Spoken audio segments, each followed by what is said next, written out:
Ladies and gentlemen, thank you so much for joining today. I'm always so excited about each and every conversation, and this is no different.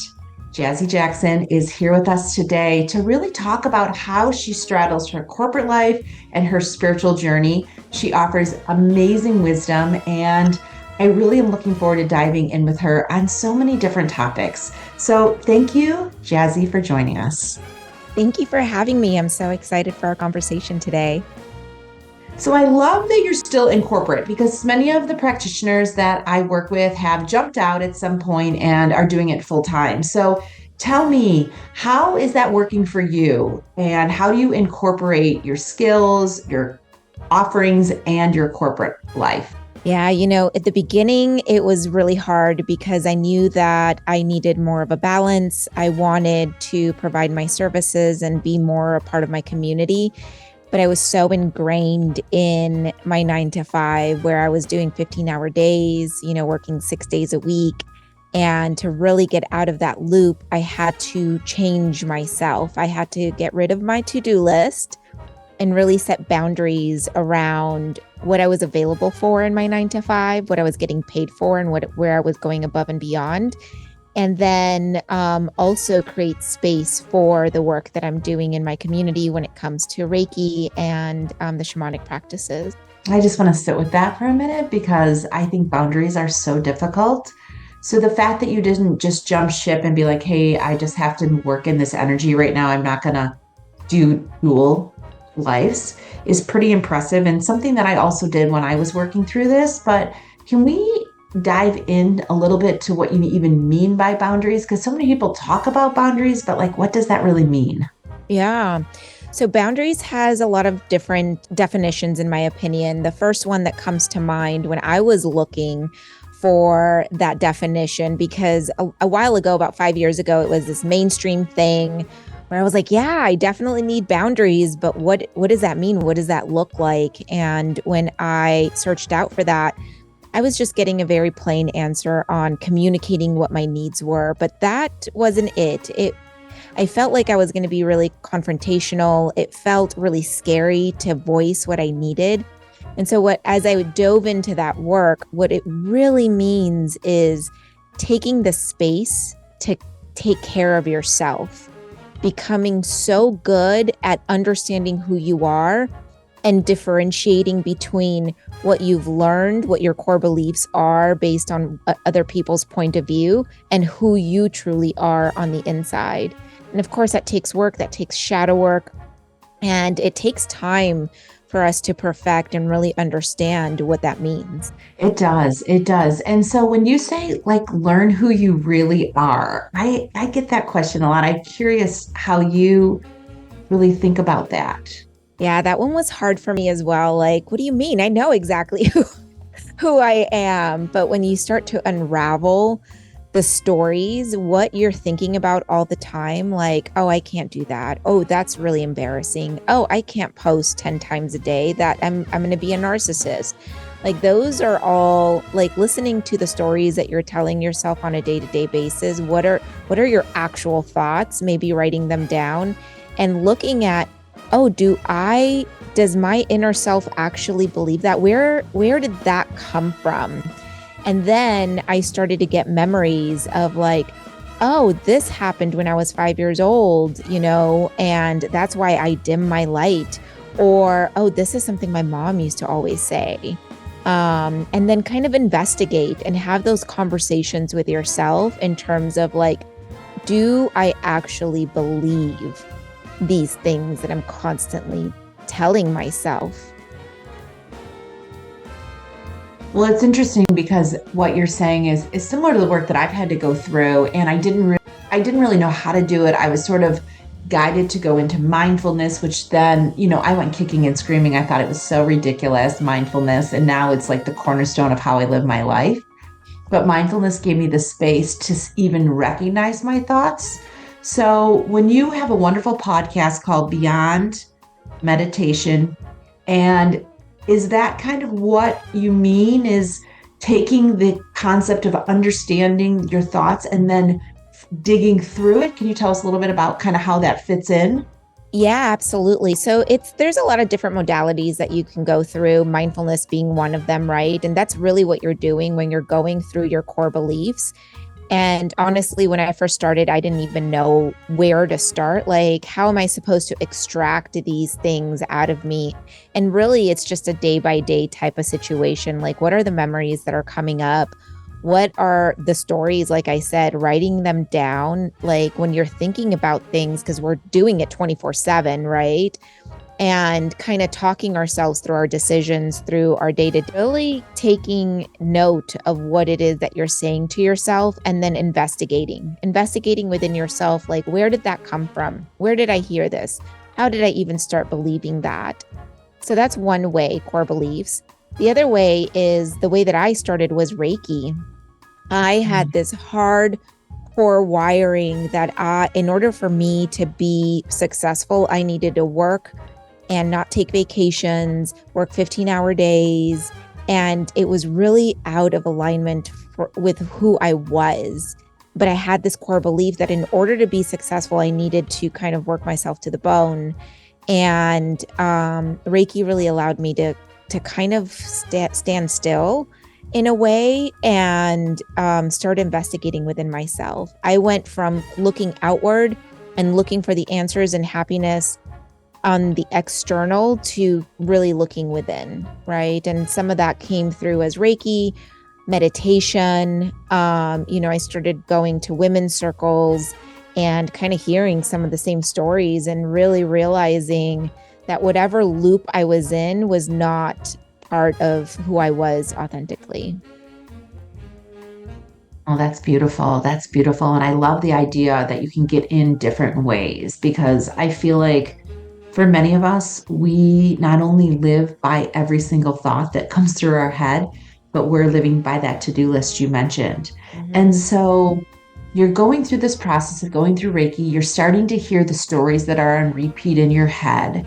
How do you actually let go of that? Because when it's deeply ingrained since fifth grade or 5 years old or, first year of college, how do you let go of those predetermined stories that are guiding so many of your actions?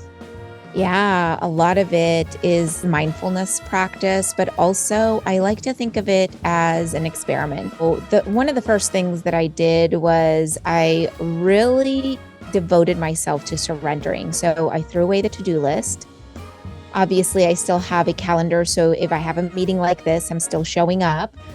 However, like the minute things of like, oh, I have to do, I don't know, laundry and I have to like ever growing to-do list, right? I have to post, I have to edit and all these things. Like I actually don't have to do that. And so I allow for space and time to kind of do what my soul is asking to do. And then I also have a really solid foundation of resourcing myself. And that basically means going through and meditating, doing my yoga, going to exercise, spending time in nature. So I have a plethora of things that I have experimented with, I'm still experimenting with. And in my mind, it's not about making this decision to change my whole self every single day. It's about experimenting and seeing what feels good and what works for me. And I think that having that mentality of like, okay, like I'm going to get up every day at 6 a.m. and go to the gym, like that's going to wear off and it's not sustainable for me. But if I can wake up every day and think about what are the two most important things for me today, one of them probably being resourcing myself and what is that going to look like. So I have like a little menu, like a little spa menu, if you will, of like these are the ways that I'm going to resource myself, meaning am I going to go in the jacuzzi, am I going to go take a walk in nature, am I just going to sit in silence and meditate? Those are all things that allows me to make different decisions on a day-to-day basis. I love that. I love that. And I guess I've been doing some of that, not realizing it. Like, I love this word resourcing because even this morning I got acupuncture because I just have a huge day of energy ahead of me, and I just needed to make sure that I was really pulling strength from within. So I Mm, appreciate you giving like context and names to that. And yeah. I think it's a really great way to start the day rather than, I have to, really getting to the mindset of, okay, what are two things I'm going to throw my energy at, and how am I going to resource myself to do that? Mm-hmm. Absolutely. What do I need today? What does my soul need today? What does my soul need today?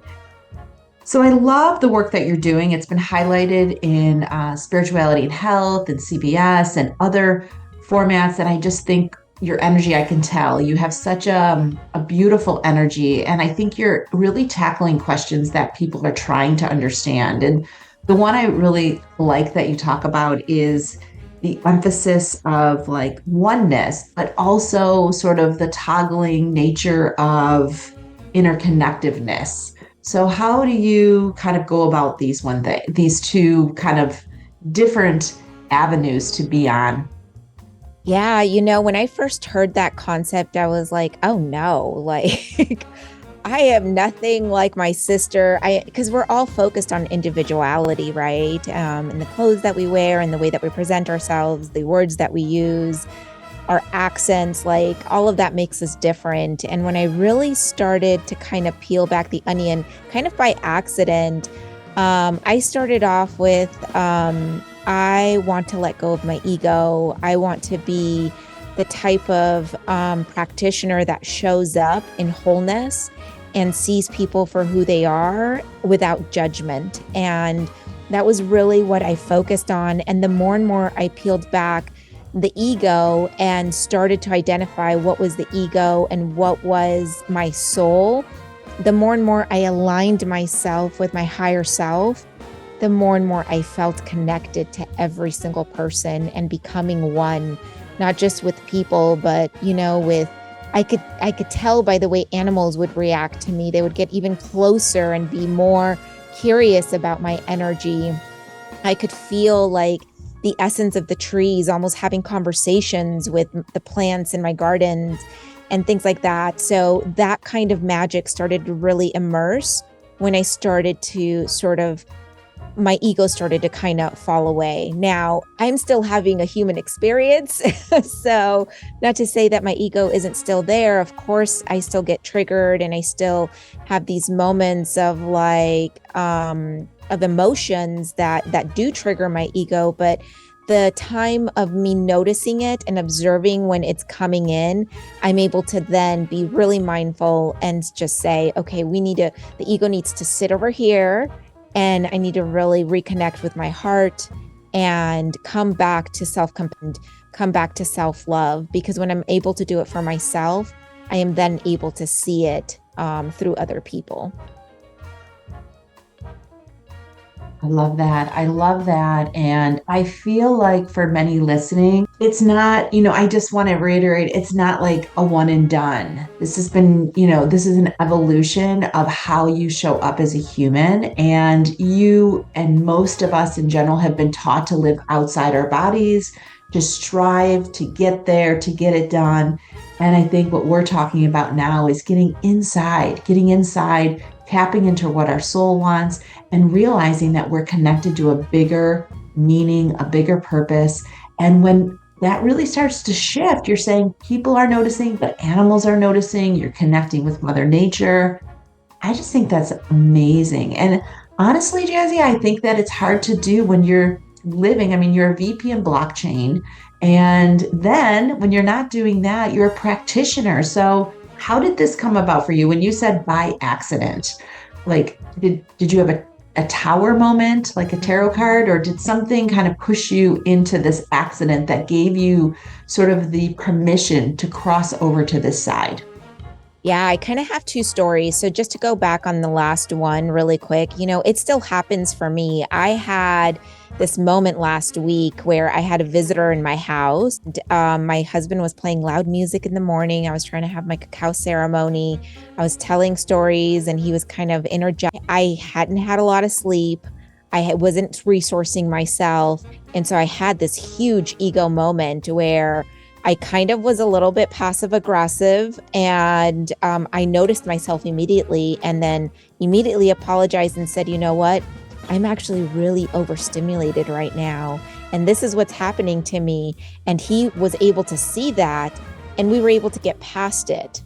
And so that's part of like that, continuous work that I'm doing, like noticing it right away and making that adjustment. At first it's like you said, it takes some time, and the observations might be few and far between, but the more and more you practice, the more and more you're able to catch it in the moment and then rectify and then say, okay, well, tomorrow we're really going to work on the self-care and rectifying that. And then to answer your recent question in regards to the tower moment, oh, heck yeah. I feel like everyone in this space has that, something had to change, something had to give, because we weren't listening to our intuition. We weren't listening to our inner selves. We were going through what we knew up to that moment, what worked, and then it wasn't working. And for me, I had the biggest office in the building. I was running a team. I was working with a really, really successful company. And I was at the height of my career at the time. And it was just not sustainable because all I was doing was working. And I had fibromyalgia at the time. And I kept ignoring my body, ignoring myself. And one day I just had a massive meltdown. And it was so interesting because 2 weeks before that, one of my coworkers had walked into my office, and he had just gotten out of rehab. He went to a fancy rehab somewhere and said, there was this treatment that I thought you would be really interested in. And at this point, I had never heard of Reiki. And he was describing the Reiki practice and how it was helping him heal to be a non-all person. And I'm just looking at him like, I don't know about that. That sounds really woo-woo, right? I didn't say that, but in my mind, I was like, no, I'm in therapy. I'm doing all the things that I could do. And after my meltdown 2 weeks later, I thought about that moment and I said, you know what? I am willing to try anything at this point. I feel like a lot of the people that walk through my door, they're in that space. Like they've tried it all and they are now open to something different. And in that moment, when I went, I saw colors behind my eyes. I felt my intuition really turn on. I felt all of the stress and anxiety just pull out of my body, like melt away. It was one of the most lethargic and most spiritual experience I've ever had. And from then on, I started seeing that Reiki practitioner once every other week. And then 3 years later, I decided to become a practitioner myself, just for myself. And then I would offer it to friends and family, and then they were referring me. And sooner than later, that was kind of like the answer, like, oh, I can still do what I love in tech and also resource myself and bring this to the community and be able to have a true balance within my schedule. And that's pretty much how it came to be. That is beautiful. And I think it gives a great opportunity for people listening to know that, it took 3 years. The message came through somebody else. The meltdowns happen. I have a very similar story that I write about in my recent book. And I feel like it's a tower moment oftentimes when the universe wants you to focus elsewhere. And I feel like so many of us think our life is, blowing up, but in reality, it's opening up. 100%. Yes. Well, as we're closing up here, is there any other work or insights that you want to share with the listeners? Absolutely. A lot of what we talked about today, the biggest foundational support that I ever found was understanding my boundaries and understanding what that meant, how to set them up, how to still be in love, compassion, and joy while doing it. Because for me, boundaries was, a harsh thing, and it was like putting up a wall, but it really isn't. And I have some wonderful context, some wonderful verbiage to go around that goes along with that. And so right now I'm doing a 10-week course. It's a live course. We're on week 6, but I will be bringing that back around in the new year. If you're interested in going to my website, you can sign up for my newsletter and we can be in touch when it starts again. I also have the recordings available. It takes 10 weeks. I can absolutely teach everything in 2 weeks. However, 10 weeks because it takes about that much time to make a true change. And there's so much support. I offer one-on-one calls with the purchase of the recording or the live calls, where you get coaching one-on-ones with me, and you get also a support call on Tuesdays where we all come and do our home play together. I love that. I love that. And we'll include the links. So be sure to look below. We'll have the links for your website, your Instagram, and your courses. So I really just want to thank you so much for joining us, for sharing your journey, and also the work that you're doing to help illuminate the path for others. So thank you so much, Jassy. Thank you. This was wonderful. Thank you for allowing me to share my story with your audience. I'm sure they're going to love it. And I'm sure that people will visit you to learn more about your work. So until next time, we'll see you again. Okay, we're good. I'm going to stop the recording. Yeah. Are you sure you want to stop the